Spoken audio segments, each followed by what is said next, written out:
สวัสดีจ้าสวัสดีท่านผู้ชมทุกท่านนี่เป็นผลการออกรางวัลหวยลาวพัฒนาประจำวันที่19พฤษภาคม2569รางวัลเลข2ตัวล่างเลขที่ออก0404รางวัลเลข2ตัวบนเลขที่ออก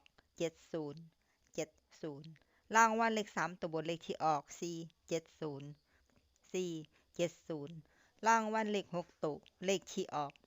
050470050470นี่ก็เป็นผลออกรางวัลหวยลาวพัฒนาประจำวันที่19พฤษภาคม